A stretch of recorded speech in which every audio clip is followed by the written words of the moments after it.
చెప్తా ఉన్నా, హైదరాబాద్ మహానగరంలో ప్రతిరోజు 2000 మిలియన్ లీటర్ల మురికి నీరు ప్రతిరోజు ఉత్పత్తి అవుతుంది. 2000 మిలియన్ లీటర్స్ పర్ డే మురికి నీరు, సివరేజ్ ప్రతిరోజు ఉత్పత్తి అవుతుంది. అందులో ఇంతకుముందు సుధీర్ రెడ్డి గారు చెప్పినట్టు దాదాపు 94-95% సివరేజు బై గ్రావిటీ మూసీ నదిలోకే వివిధ నాళాల ద్వారా 54 వివిధ నాళాల ద్వారా మూసీలోకి ప్రవహిస్తుంది. ఆనాడు కేసీఆర్ గారి ప్రభుత్వంలో మేము చేసిన ఆలోచన ఏంటి అంటే, మూసీని ప్రక్షాళన చేయాలి, మూసీని జీవనదిగా మార్చాలి అనే ప్రణాళికకు పునాది పడ్డది కేసీఆర్ గారి ప్రభుత్వంలోనే. గతంలో ఆనాడు రాజశేఖర రెడ్డి గారు ఉన్నప్పుడు, చంద్రబాబు నాయుడు గారు ఉన్నప్పుడు కొన్ని ప్రయత్నాలు జరిగినాయి, జరగలేదని కాదు. ఆనాడు కూడా ఒక కాఫర్ డ్యామ్ కట్టారు హైకోర్టు ముందు, మీకు యాదకుండాలి. అట్లా కొన్ని ప్రయత్నాలు చేసినారు. కానీ ఒక డీటెయిల్డ్ ప్రాజెక్ట్ రిపోర్ట్ తయారు చేసి, ఒక సమగ్ర ప్రణాళిక తయారు చేసి, మరి ఏ రకంగా మూసీని సుందరీకరించాలి, ఏ రకంగా తిరిగి మళ్ళీ మూసీని ఒక ఆహ్లాదకరమైన నదిగా తయారు చేయాలి అనే ఆలోచన కేసీఆర్ గారి నాయకత్వంలో మన ప్రభుత్వంలో ఆనాడు మనం స్టార్ట్ చేసిన తర్వాత అందులో 3 దశలు ఉంటాయి. మూసీని బాగు చేయాలంటే 3 దశల్లో చేయాలి. ఏదో మ్యాజిక్ అల్లావుద్దీన్ అద్భుత ద్వీపం ఏదో పట్టుకొని ఉఫ్ అంటే అయిపోదు. అందుకే ఏం ప్లాన్ చేసినామంటే, ప్రతిరోజు 2000 MLDలు మురికి నీరు ఏదైతే ఉత్పత్తి అవుతున్నదో అందులో ఎంత ట్రీట్మెంట్ చేస్తున్నాం మనము అని చెప్పి ముందుగా అధ్యయనం చేసినాం. లెక్క తీస్తే కేవలం 670 MLDలకు మాత్రమే సివరేజ్ ట్రీట్మెంట్ ప్లాంట్లు తెలంగాణ రాకముందు ఉండేది. అందుకే ఏం ఆలోచన చేసినామంటే, మన ప్రభుత్వం ముందుగా మూసీలోకి వచ్చే ప్రతి చుక్క నీరుని శుద్ధీకరించాలి అని చెప్పి దాదాపు 4000 కోట్ల రూపాయలతో, సరిగ్గా చెప్పాలి అంటే 3866 కోట్ల రూపాయలతో 32 సివరేజ్ ట్రీట్మెంట్ ప్లాంట్లకు మనం శ్రీకారం చుట్టాం.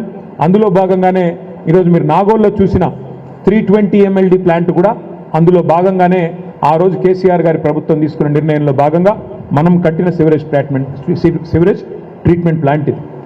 ఒక నాగోల్ కాదు, అట్లాంటి ప్లాంట్లు 32. ఈ 32 ప్లాంట్లు కూడా మనం 2023 డిసెంబర్ ఎప్పుడైతే బీఆర్ఎస్ గవర్నమెంట్ మారిందో ఆ రోజు వరకే 80-85% నిర్మాణాలు కూడా పూర్తయినాయి. కొన్ని చోట్ల ప్రారంభోత్సవాలు కూడా చేసినాం. కోకాపేటలో ప్లాంట్ నేను సబితక్క పోయి ప్లాంట్ ప్రారంభోత్సవం మేము అక్టోబర్ నవంబర్లోనే చేశాం. అట్లా కొన్ని ప్లాంట్లు ప్రారంభించినాం, కొన్ని నిర్మాణ దశలో ఉండే. అల్టిమేట్ ఎయిమ్ ఏంది అంటే, అల్టిమేట్ గోల్ ఏంది అంటే, ఆ రోజు మూసీలోకి వచ్చే ప్రతి మురికి నీటి చుక్క 94% ఏదైతే గ్రావిటీ ద్వారా వస్తుందో అది ట్రీట్ చేయబడి రావాలి అనే ఉద్దేశంతోనే ఆ రకంగా 4000 కోట్లతో మరి మూసీలో మొదటి దశకు ముందడుగు వేసింది కేసీఆర్ గారి ప్రభుత్వం.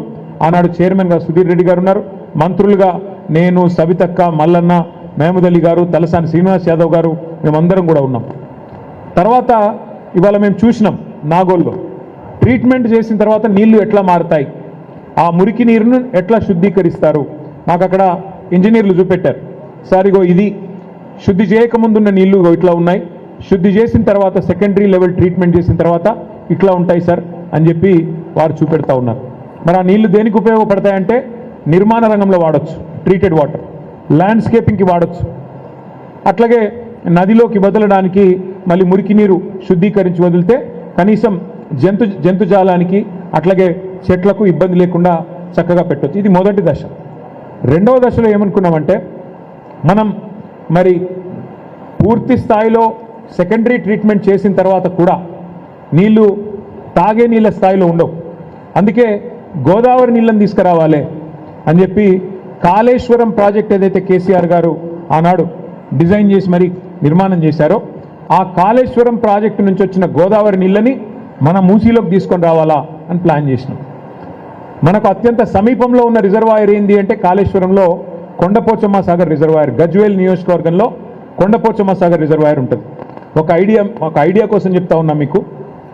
మనకి హైదరాబాద్ భూభాగం ఏదైతే ఉందో 535 మీటర్ల మీద ఉంటుంది. హైదరాబాద్ సముద్ర మట్టానికి Hyderabad 535 metres above sea level ఉంటుంది. కానీ కొండపోచమ్మ సాగర్ 618 నుంచి 620 మీటర్ల పైన ఉంటుంది కొండపోచమ్మ సాగర్. కొండపోచమ్మ సాగర్ యొక్క కెపాసిటీ 15 టీఎంసీలు. 15 టీఎంసీలు అంటే 15 హుస్సేన్ సాగర్ల సామర్థ్యంతో సమానం, 15 ట్యాంక్ బండ్ల సామర్థ్యంతో సమానం. అందుకే ఏమనుకున్నామంటే 618 మీటర్లు 620 మీటర్ల పైన ఉండే కొండపోచమ్మ సాగర్ నుంచి మనం గ్రావిటీ ద్వారానే, ఎందుకంటే అది పైన ఉంటుంది, నెత్తి మీద కుండబెట్టినట్టుగా పైన ఉంటుంది, గ్రావిటీ ద్వారానే మన గండిపేట చెరువులకు నీళ్లు తీసుకొస్తే గండిపేట చెరువులకు వెళ్ళి మూసీలకు నీళ్లు ఆటోమేటిక్ వచ్చేస్తాయి. వచ్చేసిన తర్వాత ఎప్పటికీ కూడా మూసీలో శుద్ధమైన నీళ్లు ఉండాలన్న ఉద్దేశంతో కొండపోచమ్మ సాగర్ నుంచి గండిపేట చెరువుకు నీళ్లు తెచ్చే ప్రాజెక్టుకు కూడా ఆమోదం తెలిపింది కేసీఆర్ గారి ప్రభుత్వమే. మే 2023 సంవత్సరంలో ఆనాడు క్యాబినెట్లో మేమందరం మంత్రులుగా ఉన్నాం. కేవలం 1100 కోట్ల రూపాయలతో గోదావరి నీళ్లను గండిపేట చెరువులో పోయడానికి కూడా ప్రణాళికలకు ఆమోదం తెలిపింది కూడా కేసీఆర్ గారి ప్రభుత్వమే. అయితే మూసీలో ఒక విచిత్రమైన పరిస్థితి ఉంటుంది. మీరు పశ్చిమ భాగం మూసీ అంటే అక్కడ ఓఆర్ఆర్ వెస్ట్ నుంచి చూస్తే మూసీ, ఓఆర్ఆర్ ఈస్ట్ దాకా ఇంకా కింది దాకా చూస్తే గట్కేసర్ దాకా చూస్తే మూసీ దాదాపు 55 కిలోమీటర్ల ఈ ప్రాంతం మొత్తం అక్కడికి వెళ్ళి ఇక్కడ దాకా. అయితే ఈ 55 కిలోమీటర్ల పరిధిలో మూసీ నీళ్లు ఒక చుక్క కూడా ఆగదు, కిందికి పోతానే ఉంటుంది. ఎందుకంటే అక్కడి నుంచి ఇక్కడి వరకే ఈ 55 కిలోమీటర్ల పశ్చిమ మంచిరేవుల నుంచి గట్కేసర్ దాకా చూస్తే 84 మీటర్లు కిందికి అవుతుంది మూసి. అంటే కిలోమీటర్కి 1.5 మీటర్ల డ్రాప్ ఉంటుంది. అంటే నీటి చుక్క ఒకటి కూడా ఆగదు. నీళ్లు వస్తే పోతూనే ఉంటాయి తప్ప ఆగవు. మరి నీళ్లు ఆగితేనే కదా ఇక్కడ రేపటి రోజున బోటింగ్ కానీ టూరిజం స్పాట్స్ కానీ వీటిని డెవలప్ చేయొచ్చు. ఏం చేయాలని ఆలోచన చేస్తే 15 బ్రిడ్జిలు మంజూరు చేసి మూసీ మీద అటుకెళ్ళి పోవడానికి రావడానికి 15 బ్రిడ్జిలు మంజూరు చేసి ఆ బ్రిడ్జిల కిందనే road bridge cum check dam కింద చెక్ డ్యాము పైన బ్రిడ్జు మంజూరు చేసింది కేసీఆర్ గారి ప్రభుత్వం. ఇది కూడా కేసీఆర్ గారి ప్రభుత్వంలో 15 బ్రిడ్జిలకి 545 కోట్ల రూపాయలతోని మంజూరు ఇచ్చినాము. శంకుస్థాపనలు కూడా మేమే చేశాం. ఫిర్జాది కూడా మాజీ మేయర్ గారు ఇక్కడ ఉన్నారు. ఫతులగూడలో కూడా నేను సుధీర్ రెడ్డి గారు వచ్చి మేము ఇక్కడే శంకుస్థాపన చేసినాం. మా కాలేరు వెంకటేష్ గారు, మా సుధీర్ రెడ్డి గారు వచ్చి మూసారంబాగ్ బ్రిడ్జ్ కూడా మేమే ఆనాడు ఇక్కడ శంకుస్థాపన కూడా చేసినాం. అట్లా 15 బ్రిడ్జిలు మూసి మీద మంజూరు కూడా చేసుకున్నాం. దాని కింద చెక్ డ్యామ్ కట్టి ఆ గోదావరి నీళ్లను అంటే ఈ 55 కిలోమీటర్ల పరిధిలో 15 బ్రిడ్జిలు కట్టి దాని కింద నీళ్లు ఉండేటట్టు, నీళ్లు నిల్వ ఉంటే అక్కడేమన్నా టూరిజం కార్యక్రమాలు కూడా చేయొచ్చు, బోటింగ్ కానీ ఇంకోటి కానీ పిల్లలు ఆడుకోవడానికి కానీ ఈ ప్రాంతాన్ని సుందరీకరించవచ్చు అని ఆలోచన చేసినాం. అది కూడా మంజూరు చేసినాం. మరి ఇవాళ పరిస్థితి ఏంటి అంటే ఇవన్నీ మంజూరు చేసి కట్టిన ఇల్లు పెట్టిన పొయ్యిలాగా ఒక వడ్డిచ్చిన విస్తర్లాగా బంగారు పల్లెంలో పెట్టి రేవంత్ రెడ్డి గారికి అప్పచెప్పినాం. ఆయన చేయాల్సిందల్లా ఒకటే ఆ ఎస్టీపీల నిర్మాణం పూర్తి చేస్తే మూసీలోకి శుద్ధమైన నీరు వస్తుంది. ఆ శుద్ధమైన నీరు కిందికి నల్లగొండకు పోతుంది, భువనగిరికి పోతుంది, కింద మొత్తం నల్గొండ జిల్లా, పాత నల్గొండ జిల్లాకు పోతుంది.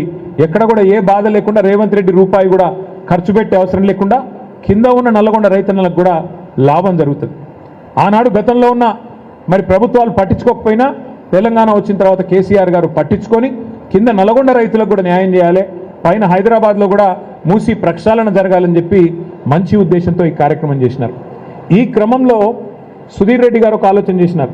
సబితక్క, సుధీర్ రెడ్డి గారు ఒకసారి కూర్చొని మనం కూడా ఒక శాంపుల్గా ఒక్క ఇల్లు కూలగొట్టకుండా మన మూసీ నదిలో మనం కూడా ప్రయోగాత్మకంగా ఒక 5-6 కిలోమీటర్లు సుందరీకరణ చేయాలని చెప్పి కేవలం 6 కోట్ల రూపాయలతో ఇప్పుడు మీరు చూసిన ఫుట్పాత్లు కానీ, ఇప్పుడు మీరు చూసిన మరి అక్కడ ఓపెన్ జిమ్లు కానీ, అక్కడ మీరు కట్టిన ఫ్లాగ్ పోస్ట్ కానీ, అట్లాగే పక్కన కట్టిన కొన్ని క్రీడా ప్రాంగణాలు కానీ అటువైపు ఇటువైపు 3 కిలోమీటర్లు, అవతల ఉప్పల్ నియోజకవర్గంలో 2.5 కిలోమీటర్లు కేవలం 6 కోట్ల రూపాయలతో సుందరీకరణ కూడా చేసి ఇవాళ 3-4 వేల మంది రోజు వాకింగ్ చేసే విధంగా దీన్ని కూడా తీర్చిదిద్దడం జరిగింది. అట్లాగే అవతల పక్కన ఉప్పల్ నియోజకవర్గంలో మూసీ తీరం మీదనే 10 ఎకరాల స్థలంలో 10 ఎకరాల విశాలమైన స్థలంలో 30 కోట్ల రూపాయలతో మరి శిల్పారామం కూడా ఏర్పాటు చేయడం జరిగింది. అక్కడ కేవలం శిల్పారామం అక్కడ మాదాపూర్లో మాత్రమే ఉంటుంది. కానీ ఇక్కడ నుంచి అక్కడ దాకా పోయే అవసరం ఏముంది, మూసీ తీరంలోనే శిల్పారామం కూడా ఏర్పాటు చేయాలని చెప్పి 30 కోట్ల రూపాయలతో శిల్పారామం కూడా ఏర్పాటు చేసి బ్రహ్మాండమైన నిర్మాణాన్ని అవతల వైపు చేయడం జరిగింది. ఇవన్నీ ఒక్క ఇల్లు గుల్లగొట్టకుండా, ఒక్క ఇటుక ముట్టకుండా, ఒక్క పేదవాడి కడుపు కొట్టకుండా కేసీఆర్ గారి ప్రభుత్వం చేసి చూపెట్టింది. ఇవాళ రేవంత్ రెడ్డి గారు చేయాల్సిందల్లా ఏంటంటే 1100 కోట్ల రూపాయలతోన ఆ నీళ్లు తీసుకొచ్చి గండిపేట చెరువులో పోయాలి. ఈ బ్రిడ్జిలు ఏవైతే మనం శాంక్షన్ చేసినామో 545 కోట్లతోని వాటిని పూర్తి చేయాలి. మంచిగా బ్రహ్మాండంగా రిబ్బన్లు కట్ చేసుకోవచ్చు, సపట్లు కొట్టించుకోవచ్చు, నేనే చేసినా డబ్బా కొట్టుకోవచ్చు. అన్ని ఎట్లయితే డబ్బా కొడుతున్నాడో మనం ఇచ్చిన ఉద్యోగాలకు కాయిదాలు ఇచ్చుకుంటా, మనం కట్టిన ఫ్లైఓవర్లకు రిబ్బన్లు కట్ చేసుకుంటా, ఇది కూడా గదే చేసుకొని ప్రచారం చేసుకోవచ్చు. కానీ ఆయన ఉద్దేశం వేరే ఉన్నది. ఆయన ఉద్దేశం మొత్తం వేరే ఉన్నది. ఇంత అల్కగా అయిపోతే, ఇంత అల్కగా చేస్తే ఆయన రేవంత్ రెడ్డి ఎందుకు అవుతాడు? అందుకే ఆయన ఆలోచన వేరే ఉన్నది. వచ్చిన మర్నాడే చెప్పిండు రేవంత్ రెడ్డి గారు, 1,50,000 కోట్ల రూపాయలతో చేస్తాం మూసిని అన్నాడు. మేము పరిశాన్ అయినాం. అరే మొత్తం మధ్యలోకెళ్ళి ఎక్స్ప్రెస్ వే కట్టినా 55 కిలోమీటర్ల పొడవున మంచిరేవుల నుంచి గట్కేసర్ దాకా మూసీలా ఎక్స్ప్రెస్ వే కడితే కూడా 10,000 కోట్లు అవుతుంది. అది కూడా మేము లెక్కేసినాం. అది కూడా మేమే ప్రాజెక్ట్ రిపోర్ట్ తయారు చేసి గవర్నమెంట్లో ఉన్నది. అది ప్లస్ 4,000 కోట్ల రూపాయలతోని సివరేజ్ ట్రీట్మెంట్ ప్లాంట్లు ప్లస్ ఇంకొక 2,000 కోట్లు సుందరీకరణ అన్నీ చేస్తే కూడా 16,000 కోట్లలో మూసీ సుందరీకరణ అయిపోతుంది. కానీ రేవంత్ రెడ్డి గారు 16,000 కోట్లతో పోయేదాన్ని ఇలా 1,50,000 కోట్లు అని పదే పదే చెప్తా ఉన్నారు. ఇది మా మాట కాదు, రేవంత్ రెడ్డి గారే స్వయంగా ఆయన హైదరాబాద్లో బహిరంగ వేదిక మీద చెప్పినారు, 1,50,000 కోట్ల రూపాయలతో మూసీ సుందరీకరణ చేస్తాను. మేము అసెంబ్లీలో అడిగినాం, అయ్యా మరి 1,50,000 కోట్ల ఖర్చు అంటే ఒక డీటెయిల్డ్ ప్రాజెక్ట్ రిపోర్ట్ ఏమన్నా మీ దగ్గర ఉందా, సమగ్ర ప్రణాళిక ఉందా, ఉంటే దయచేసి చెప్పండి అన్న.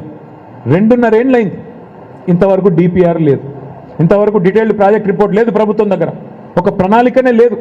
కానీ ఇవాళ కింది నుంచి మీది దాకా ఇవాళ ఇండ్లకు రెడ్ మార్కులేసి, ఇప్పుడే ఆ తమ్ముడి బాధ విన్నారు మీరు మహేష్, ఒక ప్రెగ్నెంట్ భార్య ఉంటే 9 నెలల కడుపుతోనుంటే మిమ్మల్ని బయటికి వెళ్ళగొడతామని చెప్పి అధికారులు అనధికారికంగా వచ్చి బెదిరిస్తూ ఉన్నారు. అధికారికంగా నోటీసులు ఇవ్వరు, రెడ్ మార్కులు వేస్తారు, మెడలు బట్టి నూకుతారు, అక్రమ నిర్మాణాలు అంటారు. మరి మీరే ఇచ్చిండ్రు కదా పర్మిషన్లు 2009లో 2004లో అంటే అవన్నీ మాకు తెలియదు, అప్పుడెవడున్నాడో వాడిచ్చిండో మాకు తెలియదు అని చెప్పి ఇష్టం వచ్చినట్టుగా వ్యవహారం చేస్తూ ఉన్నారు. ఇవాళ రేవంత్ రెడ్డి గారిని మేము అడగదలుచుకున్నది ఒకటే, కాంగ్రెస్ పార్టీని మేము అడగదలుచుకున్నది ఒకటే, ముఖ్యంగా పెద్దలు రాహుల్ గాంధీ గారిని అడగదలుచుకున్నది ఒకటే. అయ్యా రాహుల్ గాంధీ గారు, మీరేమో ఉత్తరప్రదేశ్లో బుల్డోజర్ రాజ్యం నడుస్తున్నది అని చెప్పి మీరు మాట్లాడుతూ ఉంటారు, తెల్లారు లేస్తే అక్కడ ఉన్న ప్రభుత్వాన్ని విమర్శిస్తూ ఉంటారు. మరి మీరు చేస్తున్నది ఏంది తెలంగాణలో చెప్పండి. నిన్నగాక మొన్న ఖమ్మంలో 1000 ఇండ్లు భూదాన్ పట్టాలున్నాయి వాళ్ళ చేతుల్లో. 10-12 సంవత్సరాల నుంచి అక్కడ ఉన్న వాళ్ళను అర్ధరాత్రి దొంగల్లాగా దాడి చేసి 2-2.5 వేల మంది పోలీసు వాళ్ళని పెట్టుకొని ఏదో శత్రుదేశం మీద దాడికి పోయినట్టు, శత్రుదేశం మీద యుద్ధానికి పోయినట్టు మీరు పోయి 1000 మంది ఇండ్లు కూల్చేస్తే దాన్ని ఏమనాలి రాహుల్ గాంధీ గారు? బుల్డోజర్ రాజ్యం కాదా? మహబూబ్ నగర్ పట్టణంలో దివ్యాంగులు, వికలాంగులు, కాళ్ళు చేయులు చక్కగా లేనోళ్ళు, కళ్ళు కనబడనోళ్ళు, చెవులు వినబడనోళ్ళు ఒక 150 మంది ఇల్లు కట్టుకున్నారు ఒక కాలనీలో. గవర్నమెంట్ స్థలమే కావచ్చు, కట్టుకుంటే నీ బుల్డోజర్లు పోయి వాళ్ళకి పాపం కాళ్ళు చేయులు చక్కగా లేని వాళ్ళని కూడా చూడలే, గుడ్డోళ్ళని చూడలే, చెవిటోళ్ళని చూడలే, వాళ్ళని కూడా బజార్లకు గుంజి వాళ్ళని కూడా మెడలు బట్టి బయట నూకేసి వాళ్ళ ఇల్లు కూడా గులగొట్టింది. ఇక హైడ్రా పేరు మీద హైదరాబాద్లో చేస్తున్న అరాచకాలకైతే అంతే లేదు. ఏందయ్యా ఇది అని అడిగితే ఇవి బఫర్ జోను, ఇది FTL అని మాట్లాడతారు. వాళ్ళు అడుగుతున్నారు, ఇవాళ ఎవరెవరైతే బాధితులు ఉన్నారో వాళ్ళు అడుగుతున్నారు, అయ్యా పర్మిషన్లు ఇచ్చింది మీరు, రిజిస్ట్రేషన్లు చేసింది మీరు, పర్మిషన్లు ఇచ్చింది మీరు, ట్యాక్సులు కట్టించుకుంటున్నది మీరు, కరెంటు బిల్లులు కట్టించుకుంటున్నది మీరు, మరి అట్లాంటప్పుడు ఇవి అక్రమం ఎట్లయితాయి? సక్రమమే కదా అంటే సమాధానం చెప్పేవాడు లేడు. ఏమనంటే కేసీఆర్ కట్టించిన డబల్ బెడ్రూమ్ ఇళ్ళకు వనరి అవి ఖాళీగా ఉన్నాయి, మేము మిమ్మల్ని మెడల్ బట్టి అలా నూకుతామని చెప్పి బెదిరించుడు తప్ప ఇంతవరకు సమాధానం రావట్లేదు. రేవంత్ రెడ్డి గారిని రాష్ట్రంలోని పేదల తరపున, రాష్ట్రంలోని మీరు ఎవరెవరు ఇళ్ళైతే గొలగొడుతున్నారో వారందరి తరపున నేను ఒకటి అడుగుతా ఉన్నా, రేవంత్ రెడ్డి గారు నీకు చిత్తశుద్ధి ఉంటే సమాధానం చెప్పు. నీ ఇల్లు స్వయంగా ముఖ్యమంత్రి రేవంత్ రెడ్డి ఇల్లు కొడంగల్లో మీరు కోస్గిలో ఇల్లు కట్టుకున్నారు, కోస్గిలో మీరు కట్టిన ఇల్లు రెడ్డికుంటలో ఉన్నది, తాలాబ్లో ఉన్నది, అది కూడా చెరువులో ఉంది. వాస్తవమా కాదా చెప్తావాను ముందుకొచ్చి? నేను రేవంత్ రెడ్డిని సూటిగా అడుగుతా ఉన్నా, నీ ఇల్లు స్వయంగా ఇలా రెడ్డికుంటలో కోస్గిలో ఉన్న మాట వాస్తవమా కాదా రేవంత్ రెడ్డి గారు? మీరు సమాధానం చెప్పండి. ముఖ్యమంత్రి గారి సోదరుడు అనుముల తిరుపతి రెడ్డి, ఆయన ఇల్లు దుర్గం చెరువు FTLలో ఉంటుంది. కానీ ముఖ్యమంత్రి గారి ఇల్లును మాత్రం ఎవడు ముట్టడు, హైడ్రా రాదు, ఇంకొకటి రాడు, ఎవడు రాడు, ఏ అధికారి రాడు, అంత ధైర్యం వాళ్ళకి లేదు. అట్లాగే మంత్రులు పొంగులేటి శ్రీనివాసరెడ్డి ఇల్లు బఫర్లో ఉంటుంది, మంత్రులు డాక్టర్ వివేక్ ఇల్లు బఫర్లో ఉంటుంది, కేవీపీ రామచంద్రరావు ఇల్లు బఫర్లో ఉంటుంది, మీ చీఫ్ విప్ పట్నం మహేందర్ రెడ్డి ఇల్లు హిమాయత్ సాగర్ చెరువు మధ్యలో ఉంటుంది. ఇవి ఏవి కనబడాయట, వీటిని మాత్రం ముట్టడానికి అధికారులకు ధైర్యం లేదు, హైడ్రా కళ్ళు కనబడతలేవు. కానీ గరీబోడైతే పేదవాడైతే పర్మిషన్లున్నా, ఫీజులు కట్టించుకుంటున్నా, రిజిస్ట్రేషన్లున్నా, ట్యాక్సులు కట్టించుకుంటున్నా, నీ ఇష్టం వచ్చినట్టు ఇవాళ కూలగొడతానంటే పేద ప్రజలు వదిలిపెట్టారు. రేవంత్ రెడ్డి గారు నిన్ను, నీ రాహుల్ గాంధీని తప్పకుండా సందర్భం వచ్చినప్పుడు కుర్చీ మడత పెట్టి ఇలా కుర్చీలో కూర్చున్నాను ఎగురుతున్నావు, అదే కుర్చీని మడత పెట్టి నిన్ను తరిమి తరిమి కొట్టే రోజులు కూడా దగ్గరలో ఉన్నాయని చెప్పి కూడా నేను హెచ్చరిస్తా ఉన్నా. ఇది మంచిది కాదు పద్ధతి, ఇది మంచిది కాదు. ఏనాడు కూడా ఏ ప్రభుత్వం కూడా పేదవాడి కంటిలో కన్నీరు చూసిన ఏ ప్రభుత్వం కూడా నిలవలేదు. ఇది మంచి పద్ధతి అయితే కాదు. ఇంకొక మాట కూడా నేను అడుగుతా ఉన్నా రేవంత్ రెడ్డి గారు, అసలు నేను ఎందుకు గెలిపించిన ప్రజలు, ఎందుకు గెలిపించినారు, నేను ఏ బేసిస్లో గెలిపించారు, ఏ ప్రాతిపదికన గెలిపించినారు? మీరు చెప్పినారు పేద ప్రజలకి ఒక రంగుల కళ లాంటి సినిమా చూపెట్టినారు. 100 రోజులు 6 గ్యారంటీలు అని చెప్పి 420 హామీలు మీరు హామీల వర్షం గుప్పించినారు కదా. 4000 పెన్షన్లు అంటిరి, మహిళలకు 2,500 అంటిరి, పెళ్లి చేసుకుంటే తులం బంగారం ఇస్తామంటిరి, చదువుకుంటే స్కూటీలు ఇస్తామంటిరి, పిల్లగాళ్ళకు విద్యా భరోసా కార్డులు అంటివి, రైతులకు 15,000 రైతు భరోసా అంటివి. ఇన్ని సినిమా డైలాగులు కొడితే కౌలు రైతులకు కూడా సహాయం అంటివి, రైతు కూలీలకు నెలకు 1000 అంటివి, ఆటో డ్రైవర్లకు నెలకు 1000 రూపాయలు అంటివి. ఇట్లా ఒక రంగుల కళ లాంటి అరిచేతుల స్వర్గం లాంటి వ్యవహారం చూసి ఓటేసినారు తప్ప నేను ఇల్లు గులగొడతా అంటే ఎవడన్నా ఓటేస్తుండేనా కాంగ్రెస్ పార్టీకి? నాకు అధికారం ఇవ్వండి నేను రాష్ట్రంలో ఇళ్ళని గులగొడతా అంటే ఎవరన్నా ఓటేస్తురా? ఇలా నువ్వు చెప్పింది ఏంది, చేస్తున్నది ఏంది? ఎలక్షన్ల ముందు చెప్పింది ఏంది, నన్ను అంత మంచిగా చేస్తా, కేసీఆర్ చేసిన దానికంటే కుడి చేయి చేస్తా అని చెప్పినావు, పేదలను నెత్తిన పెట్టుకొని చూసుకుంటా అన్నావు. మరి ఇలా చేస్తున్నది ఏంది? హైదరాబాద్లో 1,50,000 ఇండ్లకు ఇవాళ మూసి చుట్టూ భయంగా బతుకుతూ ఉన్నారు వాళ్ళు. ఎప్పుడు వస్తుందో ప్రభుత్వం, ఎప్పుడు బుల్డోజర్లు వస్తాయో, ఎప్పుడు కూలగొడతారో అన్నట్టుగా వాళ్ళు భయంతో బిక్కుమని ఇలా చూస్తూ ఉన్న పరిస్థితి. అందుకే అది చూపెట్టడానికే బుల్డోజర్ రాజ్ ఎట్లుంటుంది ఇవాళ రేవంత్ రెడ్డి రూపంలో, డెవలప్మెంట్ బీఆర్ఎస్ డెవలప్మెంట్ మోడల్ ఎట్లుంటుంది ఇదే మూసీలో చూపెట్టడానికే మా సోదరులు సుధీర్ రెడ్డి గారి ఆహ్వానం మేరకు మేమందరం కూడా ఇవాళ మీ అందరి దగ్గరికి ఇక్కడికి వచ్చినాం. మేము హైదరాబాద్లో ఉండే పేదలందరికీ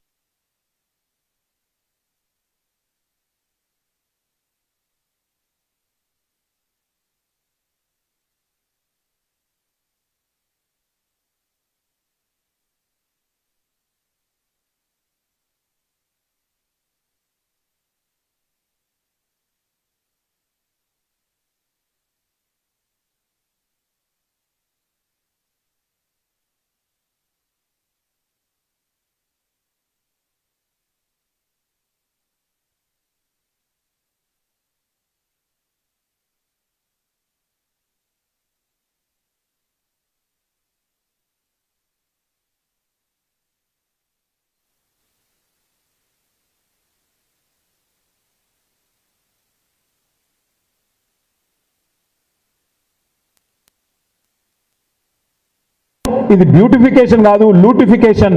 1,50,000 కోట్లలో మీరు 1000 కోట్లు కమిషన్ల రూపంలో దండుకొని మీ కుర్చీని కాపాడుకునే ప్రయత్నం చేస్తున్నారు అనే భావనతో ఈ రాష్ట్ర ప్రజలు ఉన్నారు. అందుకే దయచేసి నేను కోరుతా ఉన్న ప్రభుత్వాన్ని, ముందు మీరు ప్రజలకు ఇచ్చిన హామీలు నెరవేర్చండి. మహిళలకు చెప్పినారు మీరు 2,500 ఇస్తామన్నారు, బడ్జెట్లో డబ్బులు పెట్టండి.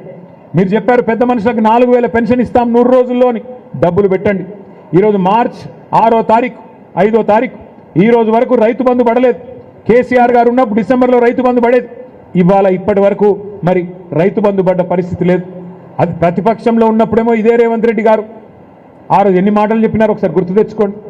అయ్యప్ప సొసైటీలో కొన్ని నిర్మాణాలు ఆనాడు కొత్తగా వచ్చిన ప్రభుత్వం మరి కొన్ని డెమాలిషన్ చేస్తే ఇదే రేవంత్ రెడ్డి గారు మాట్లాడినారు, తెలుసో తెలియకనో పేదలు కట్టుకుంటే రెగ్యులరైజ్ చేయాలి కదా, ప్రభుత్వం అన్నాక పేదల పట్ల కనికరం ఉండాలి కదా, అక్రమమైన సక్రమమైన అందులో ఏమైనా తప్పులుంటే సరిచేయాలి కదా అని శుద్ధులు చెప్పింది ఇదే రేవంత్ రెడ్డి గారు. అక్రమ నిర్మాణాలను కూడా సక్రమంగా రెగ్యులరైజ్ చేయాలి కదా, క్రిమినల్ వేస్ట్ కదా, అందులో సిమెంట్ ఉంటుంది, ఇటుకలు ఉంటాయి, స్టీల్ ఉంటుంది, అంత వేస్ట్ అవుతుంది కదా అని మాట్లాడింది ఇదే రేవంత్ రెడ్డి గారు. మరి ఈరోజు ఆయననే ఇష్టం వచ్చినట్టు వేలాది ఇండ్లు ఈ రాష్ట్రంలో కూలగొడుతుంటే బీఆర్ఎస్ పార్టీ మాత్రం చూస్తూ ఊరుకోదు. ఖచ్చితంగా ప్రతిఘటిస్తాం, పేదలకు అండగా నిలబడతాం. నువ్వు విధ్వంసం చేస్తానంటే చూస్తూ ఊరుకోం. నీ 420 హామీలు అమలు చేసేదాకా, బడ్జెట్లో నువ్వు ఇచ్చిన 6 గ్యారంటీలు అమలు చేసేదాకా నిన్ను వదిలిపెట్టం. పేదవాళ్లకు ఖచ్చితంగా మేము హామీ ఇస్తా ఉన్నాం. ఈ రాష్ట్రంలో ఎక్కడ బుల్డోజర్లు వచ్చినా స్థానికంగా ఉండే బీఆర్ఎస్ నాయకత్వానికి చెప్పండి, మేమొచ్చి వాటికి అడ్డుగా మేము నిలబడతాం, తప్పకుండా మీకు అండగా నిలబడతామని చెప్పి కూడా ఈ రాష్ట్రంలోని పేద ప్రజానికానికి మేము విజ్ఞప్తి చేస్తా ఉన్నాం. అదేవిధంగా హైదరాబాద్ మహానగరంలో మూసీ నిర్మాణానికి, మూసీ సుందరీకరణకు, మూసీ ప్రక్షాళనకు మేము మద్దతు పలుకుతాం. కానీ మూసీ పేరిట లూటీ చేస్తానంటే మాత్రం తప్పకుండా అడ్డుకుంటాం. మూసీ పేరిట పేదల పుట్టగొడతానంటే తప్పకుండా అడ్డుకుంటాం, వదిలిపెట్టమనే మాట కూడా తెలియజేస్తూ పత్రికా మిత్రులను కూడా నేను కోరుతా ఉన్నా. మొత్తం 100% సివరేజ్ ట్రీట్మెంట్ ప్లాంట్ నిర్మాణం చేసింది కేసీఆర్ ప్రభుత్వం. గోదావరి నీళ్లను హైదరాబాద్ నెత్తి మీద కుండబెట్టినట్టు కొండ పోచమ్మ సాగర్కి తీసుకొచ్చింది కేసీఆర్ ప్రభుత్వం.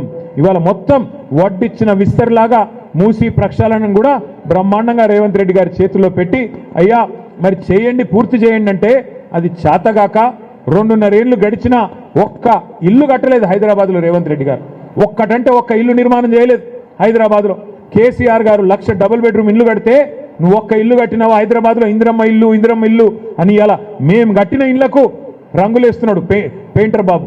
రంగులు మార్చి ఇవాళ ఆ ఇండ్లకు రంగులు మార్చి 3 రంగులు పూసి ఇది మాయి అని డబ్బా కొట్టుకునే ప్రయత్నం చేస్తున్నాడు రేవంత్ రెడ్డి గారు. నేను ఛాలెంజ్ చేస్తా ఉన్నా రేవంత్ రెడ్డి గారు, ఈ 2.5 ఏళ్లలో హైదరాబాద్లో ఒక్క ఇల్లు నువ్వు కట్టినట్టు చూపెడితే నేను శాశ్వతంగా రాజకీయాలు వదిలేస్తా అని చెప్పి నేను ఇవాళ సవాల్ చేస్తా ఉన్నా. ఇంకా 2.5 ఏళ్లు మాత్రమే మిగిలింది నీకు.